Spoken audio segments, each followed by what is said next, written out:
Hello guys, welcome back to my YouTube channel. ഇന്നത്തെ എൻ്റെ vlog എന്താണെന്ന് വെച്ചാൽ, കുറേ പേര് എൻ്റെ അടുത്ത് മെസ്സേജ് അയച്ചും കോൾ ചെയ്തും ചോദിച്ചു. എൻ്റെ നേരത്തെ വ്ളോഗ്സൊക്കെ കണ്ടപ്പോഴത്തേക്കിന് എൻ്റെ ഹസ്ബൻഡിന് എന്ത് സംഭവിച്ചതാണ് എന്നൊക്കെ എന്നോട് മെസ്സേജ് അയച്ച് ചോദിച്ചു. അപ്പോൾ എല്ലാവർക്കും ഉള്ള എൻ്റെ ഒരു ആൻസറാണ് ഞാനിപ്പോൾ പറയാൻ പോകുന്നത്. ആക്ച്വലി എൻ്റെ ഹസ്ബൻഡ് മരിച്ചു. ആളുടെ മരണം എന്ന് പറയുന്നത് ഒരു ദുരൂഹത നിറഞ്ഞ ഒരു മരണമായിരുന്നു. സൂയിസൈഡ് എന്നുള്ള ഒരു ഇതാണ് ഇപ്പം പുറത്ത് വന്നിരിക്കുന്നത്. പക്ഷേ അതിൻ്റെ പിന്നിലുള്ള കാര്യങ്ങൾ ഒന്നും ആർക്കും അറിയത്തില്ല. അതിൻ്റെ പുറകെ ആരും അന്വേഷിച്ചും ഒന്നും പോയിട്ടൊന്നുമില്ല. അപ്പം ഒരു ഭാര്യ എന്ന നിലയിൽ എനിക്കിതറിയാത്ത കാര്യങ്ങളൊക്കെ ഞാൻ നിങ്ങളോട് പറയാം. എൻ്റെ ഹസ്ബൻഡ് ശരിക്കും പറഞ്ഞാൽ ഞങ്ങളുടെ ഒരു അറേഞ്ച്ഡ് മാരേജ് ആയിരുന്നു. എൻ്റെ ഒരു ചെറുപ്രായത്തിൽ എൻ്റെ വീട്ടുകാരെല്ലാവരും കൂടെ നടത്തി തന്ന ഒരു കല്യാണമായിരുന്നു. ഈ കല്യാണം എന്ന് പറയുന്നത് ഒരു സ്ത്രീധനത്തിൻ്റെ പേരിൽ നടന്ന ഒരു കല്യാണം മാത്രമായിരുന്നു. ബിക്കോസ് അവരുടെ മകന് ഡ്രിങ്ക്സും ഒക്കെ നേരത്തെ യൂസ് ചെയ്യുമായിരുന്നു. അപ്പോൾ ഈ ഒരു ഡ്രിങ്ക്സും ഒക്കെ യൂസ് ചെയ്യുന്ന ഒരു പെണ്ണ് വന്നാൽ നിൽക്കും എന്നുള്ള ഒരു കൺസെപ്റ്റായിരുന്നു പേരൻസിൻ്റെത്. പിന്നെ അവർക്ക് വീട്ടിൽ കുറേ കടങ്ങളും കാര്യങ്ങളും ഒക്കെ ഉണ്ടായിരുന്നു. ഇതെല്ലാം കൂടെ വീട്ടാൻ വേണ്ടി ഒരു സ്ത്രീധനം വാങ്ങിച്ച് മോനെ കൊണ്ട് കല്യാണം കഴിപ്പിച്ചാൽ ഇവരുടെ കടങ്ങളും കാര്യങ്ങളും ഒക്കെ തീരും എന്നുള്ളൊരു ഇതിലാണ് ഇവർ ഈ കല്യാണം ചെയ്തത്. അപ്പം നമ്മൾ ഈ അറേഞ്ച്ഡ് മാരേജ് നമ്മുടെ ഫാദർ ഇതൊക്കെ അന്വേഷിച്ചില്ലേ എന്ന് ആൾക്കാർ ചോദിക്കും. പക്ഷേ എൻ്റെ ഫാദർ അന്വേഷിച്ചപ്പോൾ ഇവർ കൊച്ചിലെ തൊട്ടേ ഗൾഫിലായിരുന്നു. അപ്പോൾ ഇവർ നാട്ടിൽ ഇടയ്ക്കിടയ്ക്ക് മാത്രം വരുന്ന ആൾക്കാർ. അപ്പം ഇവരെ പറ്റി എല്ലാവർക്കും ഇവർ പൈസയുള്ള ആൾക്കാരല്ലേ, അപ്പോൾ ഇവരെ പറ്റി എല്ലാവർക്കും ഒരു നല്ലൊരു അഭിപ്രായമായിരുന്നു. അങ്ങനെ കൂടുതൽ കാര്യങ്ങളൊന്നും ആരും പുറമെ പറഞ്ഞില്ല. പക്ഷേ എനിക്കിത് എപ്പോഴാണ് ഫീൽ ചെയ്തതെന്ന് വെച്ചാൽ, ആൾക്ക് ഇന്ന ഹാബിറ്റ്സ് ഒക്കെ ഉണ്ടെന്ന് ഫീൽ ചെയ്ത് എങ്ങനെയാണെന്ന് വെച്ചാൽ, ഈ കല്യാണം കഴിഞ്ഞിട്ട് സെക്കൻഡ് ഡേ, ഫസ്റ്റ് ഡേ കുഴപ്പമില്ലായിരുന്നു, സെക്കൻഡ് ഡേ തൊട്ട് ആൾ ഈ ഫുഡൊക്കെ കഴിക്കാൻ നേരത്തും പിന്നെ ഒക്കെ നമ്മുടെ കൂടെ അവൈലബിൾ അല്ലായിരുന്നു. അപ്പോൾ ഇങ്ങനെ രാത്രിയിലൊക്കെ വരത്തില്ല, ആൾ വീട്ടിൽ വരത്തില്ല. വീട്ടിൽ വന്നാൽ തന്നെ ഇതുപോലെ ടെറസിൻ്റെ മണ്ടയ്ക്ക് കിടക്കല്, പിന്നെ റൂമിൽ തന്നെ വേറെ ബെഡ് വിരിച്ച് തറയിൽ കിടക്കല്. ഞാൻ ചോദിക്കും എന്താ സംഭവം എന്നൊക്കെ ചോദിക്കുമ്പോഴത്തേക്കിന് പറയും ആൾക്ക് നടുവേനയാണ്, ബെഡിൽ കിടന്നിട്ട് നടുവേനയാണെന്നൊക്കെ പറയും. അങ്ങനെ ഞാൻ ഇവരുടെ പേരൻസിൻ്റെ അടുത്ത് ഡൗട്ട് അടിച്ച് ചോദിച്ചു, എന്താ ഇങ്ങനെ ഇക്ക ചെയ്യുന്ന, എന്താ ഇങ്ങനെയൊക്കെ ചെയ്യുന്നതെന്ന് ചോദിച്ചപ്പോഴത്തേക്കിനും അവരും ഇതുപോലെ കാര്യങ്ങൾ തുറന്നു പറയാൻ തയ്യാറായില്ല. അങ്ങനെ ഞാൻ പുറത്തുള്ള ആൾക്കാരിൽ നിന്ന് അറിയാൻ തുടങ്ങി, ആൾക്ക് ഈ ആൽക്കഹോളിൻ്റെ ഉപയോഗം നേരത്തെ തൊട്ടേ ഉണ്ട്. അപ്പോൾ ഈ ആൾക്ക് ഈ ബാച്ചിലർ ടൂർ അങ്ങനെ ഒക്കെ പോകുന്നതിനോട് ഒരു ഇൻട്രസ്റ്റും ഒക്കെ ഉള്ള ഒരാളായിരുന്നു. പിന്നെ ഫ്രണ്ട്സ് എന്ന് പറഞ്ഞാൽ ഫ്രണ്ട്സിനെ ഞാൻ ഒരിക്കലും കുറ്റം പറയില്ല. അങ്ങോട്ട് ചെന്നിട്ടാണ് ഫ്രണ്ട്സ് കൂട്ടുകൂടി പോകുന്നത്. ഒരിക്കലും ഞാൻ ഫ്രണ്ട്സിനെ കുറ്റം പറയില്ല. എന്നിട്ട് ഇതുപോലെ അങ്ങനെ കുറേ ഇഷ്യൂസൊക്കെ ഉണ്ടായി. ഈ കല്യാണം ഇപ്പോൾ ഇത്രയും രൂപയും സ്വർണ്ണമൊക്കെ വാങ്ങിച്ചിട്ട് ഇവർ കല്യാണം ചെയ്തിട്ടും ഒരു ഭാര്യ എന്നുള്ള നിലയിൽ എനിക്ക് പ്രോപ്പറായിട്ടുള്ള റെസ്പോൺസിബിലിറ്റി കിട്ടുന്നില്ല. പിന്നെ എനിക്കാണെങ്കിൽ എൻ്റെ വീട്ടിൽ പറയാനുള്ള ബുദ്ധിമുട്ടുണ്ട്. കാരണം നമ്മൾ ഈ കല്യാണം നടത്തിയെന്ന് പറഞ്ഞാൽ നമ്മൾ കല്യാണത്തിന് മുമ്പേ നമുക്കൊരു സ്വന്തമായിട്ടൊരു വീടുണ്ടായിരുന്നു. ആ വീട് ഇവരുടെ ഫാദർ വന്ന് കണ്ടതിന് ശേഷം അഭിപ്രായപ്പെട്ടു, ഇതുപോലെ ആ വീട് കല്യാണത്തിന് അവരുടെ ആൾക്കാരെയും കാര്യങ്ങളെയും ഒന്നും കാണിക്കാൻ പറ്റില്ല, അങ്ങനെ അഭിപ്രായപ്പെട്ടു. അപ്പം നമ്മൾ അവിടുന്ന് താമസം മാറി അന്ന് തൊട്ട് ഇന്ന് വരെ നമ്മൾ റെൻറ്റിനാണ് താമസിക്കുന്നത്. അപ്പം നമ്മൾ കല്യാണത്തിന് ഇതുപോലെ കല്യാണം ഉറച്ചു കഴിഞ്ഞപ്പോൾ നമ്മുടെ കയ്യിൽ ഇവർ പറഞ്ഞ ആ ഒരു എമൗണ്ട് ഫണ്ട് കൊടുക്കാനില്ലായിരുന്നു. അങ്ങനെ നമ്മുടെ വീട് വിൽക്കുകയും ഒക്കെ ചെയ്താണ് ഈ കല്യാണം നടത്തിയത്. അപ്പോൾ എനിക്ക് ഇങ്ങനത്തെ കല്യാണം കഴിഞ്ഞിട്ട് ഇങ്ങനത്തെ ഇഷ്യൂസൊക്കെ വന്നപ്പോഴത്തേക്കിന് എനിക്ക് വീട്ടിൽ പറയാൻ ഭയങ്കര ബുദ്ധിമുട്ടുണ്ടായിരുന്നു. ബിക്കോസ് എൻ്റെ പഠിത്തം സ്റ്റോപ്പായി, എനിക്ക് എഡ്യൂക്കേഷൻ ഇല്ല, വെറും +2 മാത്രമായിരുന്നു ഞാൻ. പിന്നെ എൻ്റെ വീട്ടിൽ 3 സിസ്റ്റേഴ്സ് താഴെ നിൽക്കുന്നു. അപ്പോൾ നമുക്ക് വീടും വിറ്റേച്ച് ഇവരിങ്ങനെ കല്യാണം നടത്തി നമ്മൾ പിന്നെയും റിട്ടേൺ വീട്ടിലോട്ട് പോകുക എന്ന് പറഞ്ഞാൽ അതെന്നെ സംബന്ധിച്ച് ശരിക്കും ഒരു മെൻ്റലി ഞാനങ്ങ് ഭയങ്കര ഒരു സ്റ്റേജിലോട്ട് പോയിക്കൊണ്ടിരിക്കുമായിരുന്നു. അതിൻ്റെ ഇടയ്ക്ക് എനിക്ക് കല്യാണം കഴിഞ്ഞപ്പോൾ തന്നെ ഒരു ബേബി ഉണ്ടായി. അത് കഴിഞ്ഞിട്ട് ഈ ഹസ്ബൻഡ് മസ്കറ്റിലായിരുന്നു ആള്. മസ്കറ്റിന് പോയി കഴിഞ്ഞപ്പോഴത്തേക്കിന് ഇതുപോലെ കോളിംഗ് ഒക്കെ ഉണ്ടോ എന്ന് ചോദിച്ചാൽ കോളിംഗ് ഒക്കെ ഉണ്ട്. പക്ഷെ അവരുടെ പേരൻസ് ആയിരുന്നു എന്നെ നോക്കിയത്. പേരൻസ് നോക്കുക എന്ന് പറഞ്ഞാൽ ഭക്ഷണം തരുന്നുണ്ട്, പിന്നെ എന്തെങ്കിലും ഈവൻറ്റ്സ് ഒക്കെ വരുമ്പോഴത്തേക്കിനും ഡ്രസ്സ് എടുത്ത് തരും, അതേ ഉള്ളൂ. അല്ലാതെ നമുക്കൊരു മന്ത്ലി ഹസ്ബൻഡ് അയക്കുന്നതിനകത്ത് ഒരു ഇത്രയും പൈസ എന്ന് പറഞ്ഞാൽ നമ്മുടെ ഒരു പേഴ്സണൽ ആവശ്യത്തിന് അങ്ങനെയൊന്നും തരുന്ന ഒരു രീതിയൊന്നും ഇല്ലായിരുന്നു. അങ്ങനെ കുറേ കാലം ഞാൻ അവിടെ കഴിഞ്ഞു പോയി. അത് കഴിഞ്ഞിട്ട് ഹസ്ബൻഡിൻ്റെ കൂടെ നിൽക്കണമെന്നൊക്കെ ഒത്തിരി ആഗ്രഹമുണ്ട്. അതിൻ്റെ അടുത്ത് ഒരുപാട് പ്രശ്നങ്ങളൊക്കെ ഉണ്ടായിട്ടുണ്ട്. അപ്പോൾ ഈ പ്രശ്നങ്ങൾ പറയുമ്പോഴത്തേക്കിന് ഇന്നത്തെ എൻ്റെ വ്ളോഗിലോട്ട് തന്നെ ഞാൻ പോകാം. ഇന്നത്തെ എൻ്റെ വ്ളോഗ് എന്താണെന്ന് വെച്ചാൽ, ഈ ആള് മരിച്ച സംഭവത്തിനെ പറ്റിയാണ് ഞാനിപ്പോൾ പറയാൻ പോകുന്നത്. ഈ ആള് മരിക്കുമ്പം ഞങ്ങൾ ആളുമായിട്ട് കോണ്ടാക്റ്റ് ഒന്നും ഇല്ലായിരുന്നു. കോണ്ടാക്റ്റ് ഇല്ലായിരുന്ന കാരണം എന്താണെന്ന് വെച്ചാൽ, ആൾ മരിക്കുന്നതിന് മുന്നേ എൻ്റെ മകന്, എൻ്റെ ഫസ്റ്റ് ബേബിക്ക് ഒരു ഓപ്പറേഷൻ ഉണ്ടായി. അപ്പൻഡൈറ്റിക്സ് എന്ന് പറയും. ആ ഓപ്പറേഷൻ സമയത്ത് ആൾ ബില്ലടച്ചില്ല. അപ്പം ഞാൻ ഓർത്തു, ഇത്രയും കാലം എനിക്ക് ഫസ്റ്റ് ബേബി ഉണ്ടായി, സെക്കൻഡ് ബേബി ഉണ്ടായി, ഈ 2 ഡെലിവറിയുടെ സമയത്തും ആളില്ലായിരുന്നു. ആൾ ഒരു തരത്തിലുള്ള ചിലവുകളും കാര്യങ്ങളും എടുത്തിട്ടില്ല.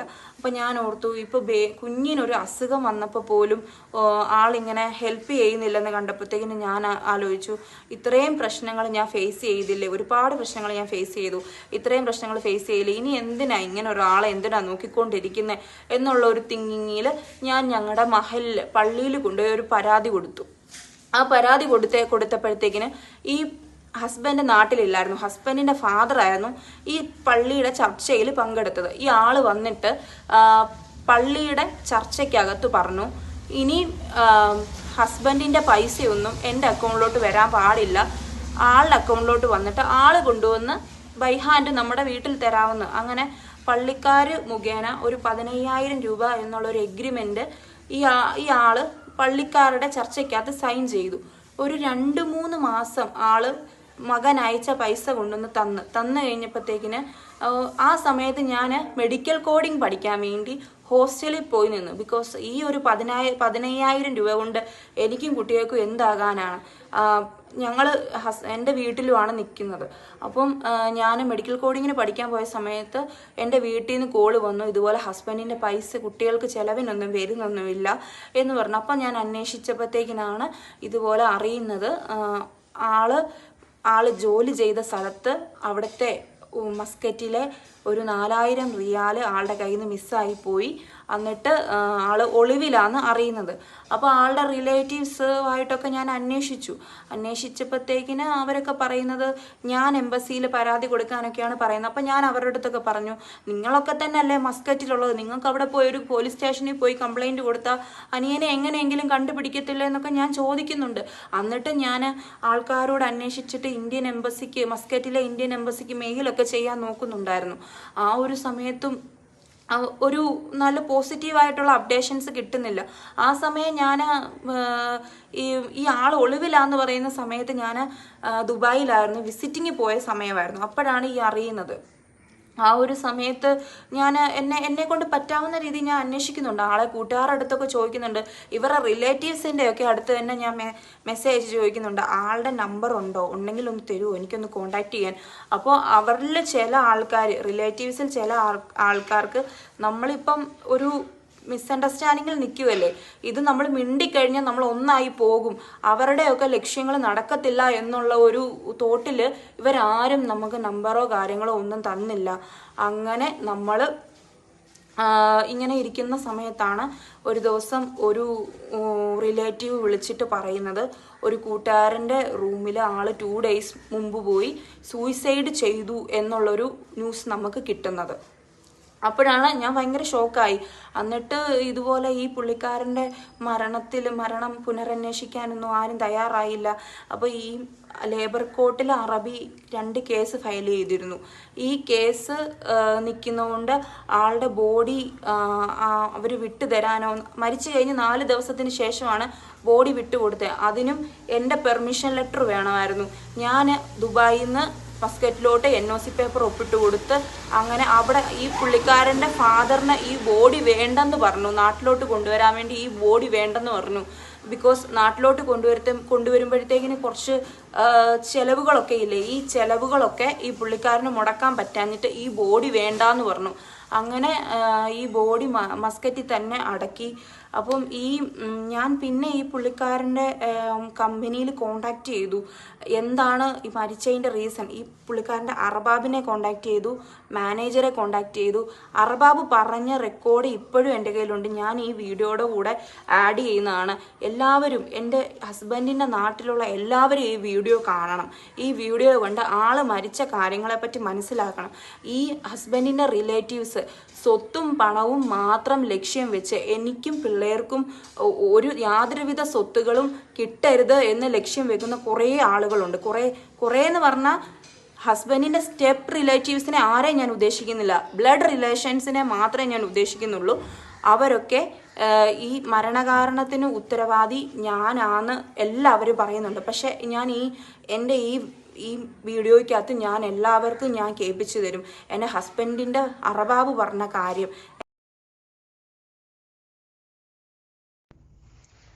Sister, your husband all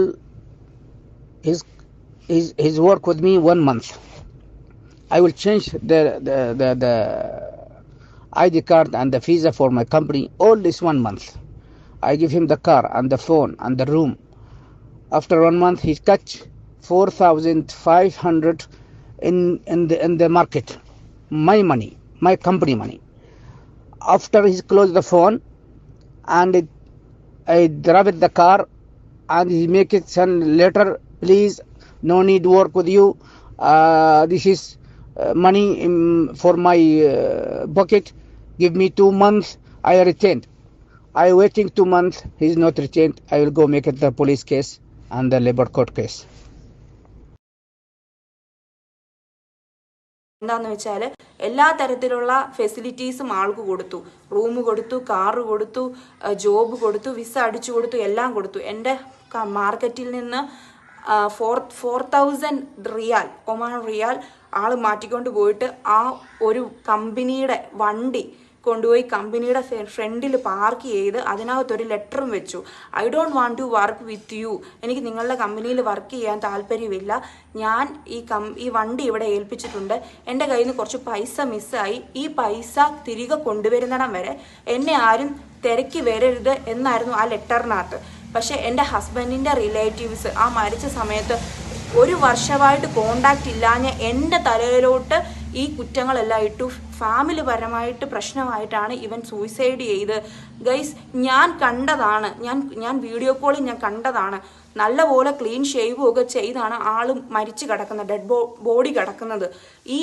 ഒരു ഡിപ്രഷൻ, ഒരു ഫാമിലി പരമായിട്ട് ഡിപ്രഷൻ ഉള്ള ഒരാൾക്ക് എങ്ങനെയാണ് അങ്ങനെ അത്രയും അടിപൊളിയായിട്ട് ഒരുങ്ങി മരിച്ചു കിടക്കാൻ പറ്റുന്നത്? നിങ്ങളൊന്ന് ചിന്തിച്ചു നോക്കൂ. ഈ ആളുകൾ ഇപ്പം എൻ്റെ ഹസ്ബൻഡ്, ഇപ്പം ഞങ്ങളുടെ കറണ്ട് സിറ്റുവേഷൻ എന്താണെന്ന് വെച്ചാൽ, ഞാൻ ഈ 1.5 കൊല്ലമായിട്ട്, ഹസ്ബൻഡ് മരിച്ചിട്ട് ഇപ്പോൾ 1.5 കൊല്ലമായി. ഈ 1.5 കൊല്ലമായിട്ട് ഈ കുഞ്ഞുങ്ങളെ തന്നെ ഞാനാണ് നോക്കുന്നത്. എൻ്റെ സ്വർണവും പൈസയും എല്ലാം എൻ്റെ ഹസ്ബൻഡിൻ്റെ ആൾക്കാരെന്ന് പറഞ്ഞാൽ ഒരേ ഒരു കുടുംബം മാത്രമേ ഉള്ളൂ.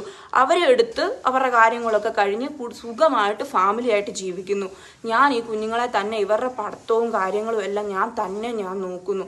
അതാണ് ഇപ്പം എൻ്റെ കറണ്ട് സിറ്റുവേഷൻ എന്ന് പറയുന്നത്. എന്നിട്ട് ഇപ്പം ഹസ്ബൻഡിൻ്റെ ഫാദറൊക്കെ പറയുന്നത് ഞാൻ കാരണമാണ് മരിച്ചത്, എന്നെ ആ വീടിനകത്തോട്ട് കയറ്റത്തില്ല, അങ്ങനെയൊക്കെയാണ് പറയുന്നത്.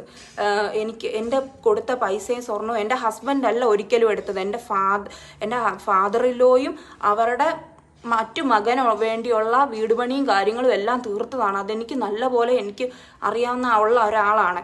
ഇങ്ങനെയാണ് സംഭവം. എൻ്റെ ഹസ്ബൻഡ് മരിച്ചത് എൻ്റെ ഹസ്ബൻഡിൻ്റെ കമ്പനിയിൽ നിന്ന് പൈസ മിസ്സായിട്ട് ഈ പുള്ളിക്കാരൻ ഒളിവിൽ പോയി ഒരു കൂട്ടുകാരൻ റൂമിൽ പോയി സൂയിസൈഡ് എന്നുള്ളൊരു നിലയിലാണ് വന്നിരിക്കുന്നത്.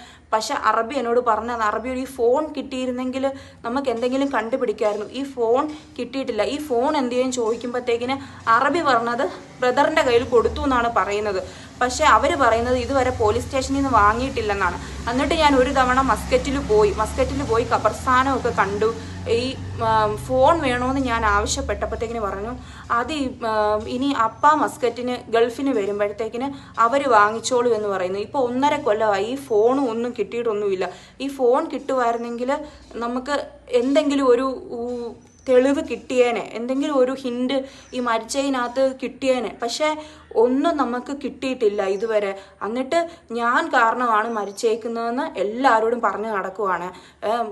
അതിനകത്ത് മെയിനായിട്ട് എനിക്കും കുഞ്ഞുങ്ങളും ഞങ്ങൾ എങ്ങനെ ജീവിക്കണം, എനിക്ക് 27 വയസ്സേ ഉള്ളൂ, എൻ്റെ മുന്നോട്ടുള്ള ഭാവി ഒന്നും ഇവരാരും ചിന്തിക്കുന്നില്ല. എന്നിട്ട് ഇവരെല്ലാം സുഖമായിട്ട് ഫാമിലി ആയിട്ട് ജീവിക്കുകയാണ്.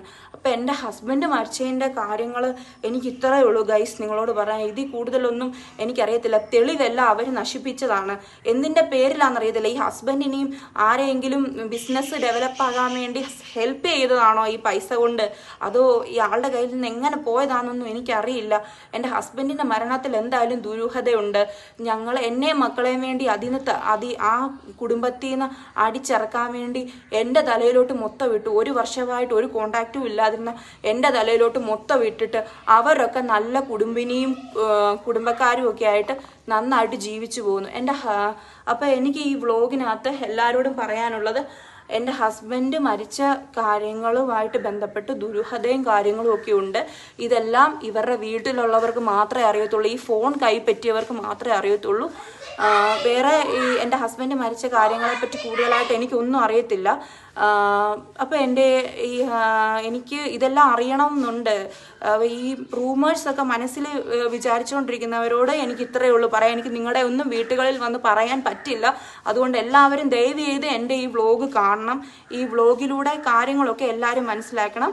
ഇപ്പം എൻ്റെ വ്ളോഗിൽ എനിക്ക് ഇത്രയും പറയാൻ